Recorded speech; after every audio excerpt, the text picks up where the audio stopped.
వాగ్దానము నిన్ను స్వస్థపరిచే యెహోవాను నేనే. నిర్గమకాండము 15:26.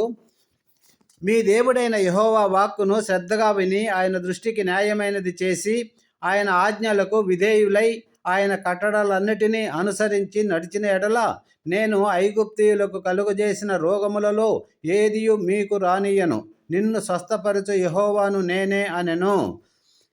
ప్రియులారా, ఇక్కడ దేవుడు మనకి వాగ్దానం ఇస్తున్నాడు. ఏమని? నిన్ను స్వస్థపరుస్తాను అని వాగ్దానం చేస్తున్నాడు. ఎప్పుడు అంటే పైన ఆయన మనకు ఒక నిబంధన, ఒక షరతులు పెడుతున్నాడు. ఏంటి ఆ షరతులు అంటే, మొదటగా దేవుడైన దేవుడైన వాక్కును నువ్వు శ్రద్ధగా వినాలి, శ్రద్ధగా చదవాలి.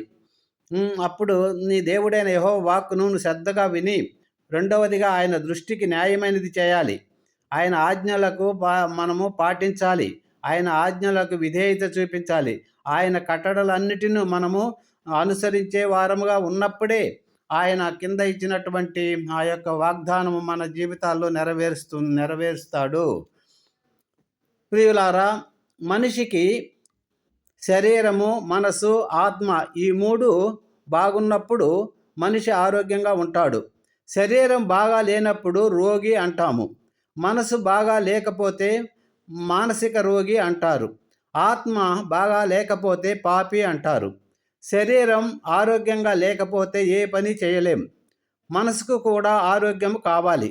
మనసుకు ఆరోగ్యం లేకపోతే చదివింది గుర్తు ఉండదు, ఏమి చేయాలో తోయదు, అంతా గలిబిలిగా ఉంటుంది. మనసు మన అదుపులో ఉండదు. మనసుకు కూడా ప్రశాంతత ఉండాలి. మనకందరకు రైట్ మైండ్ ఉండాలి, మంచి మనసు ఉండాలి, స్వస్థ బుద్ధి కలిగి ఉండాలి. దయములు పట్టిన సమాధులలో తిరుగుతున్న అతనికి యేసయ్య స్వస్థత మనసును ఇచ్చి బాగు చేసి ఇంటికి పంపాడు.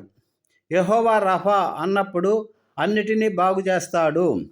ఆత్మ రోగమును, పాప రోగమును బాగు చేయుటకు యేసు ప్రభువు నీ కొరకు నా కొరకు ఈ లోకానికి వచ్చి సిలువలో రక్తమును కార్చి మన పాపాలన్నిటినీ బాగు చేసి మన పాపములన్నిటినీ బాగు చేసి ఉన్నాడు. ఆయనలో ఏ పాపము లేదు. ఒకప్పుడు యేసయ్య నాలో పాపం ఉన్నట్టుగా ఎవరు మీరు రూపించగలరు అన్నప్పుడు ఎవరు కూడా ముందుకు రాలేదు. ఏ పాపము లేని వాడే బాగు చేయగలడు. 38 సంవత్సరముల దగ్గర కోనేటి దగ్గర లేవలేని స్థితిలో పడి ఉన్నటువంటి వ్యక్తిని, 18 సంవత్సరములు నడుము వంగి నిఠారుగా లేవలేనటువంటి వ్యక్తిని యెహోవా రఫా అనే మాట ద్వారా బాగు చేసినాడు. పాట: యెహోవా రఫా, యెహోవా రఫా, స్వస్థపరిచావే స్తోత్రమయా, నన్ను స్వస్థపరిచావే స్తోత్రమయా.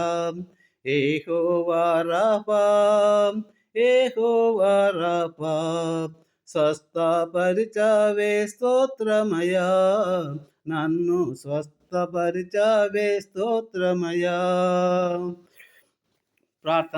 ప్రార్థన చేద్దాము.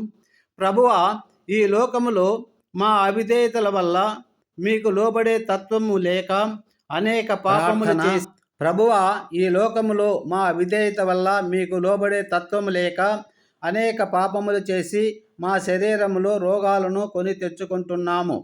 ఇకనైనా యెహోవా రఫా అయిన నిన్ను కలిగి ఉండి మీ పరిశుద్ధ రక్తములో కడగబడి స్వస్థత పొందే కృపనీయమని యేసయ్య మధురనామములో ప్రార్థించి అడిగి పొందుకుంటున్నాము తండ్రి. Amen, amen. Thank you Jesus. God bless you.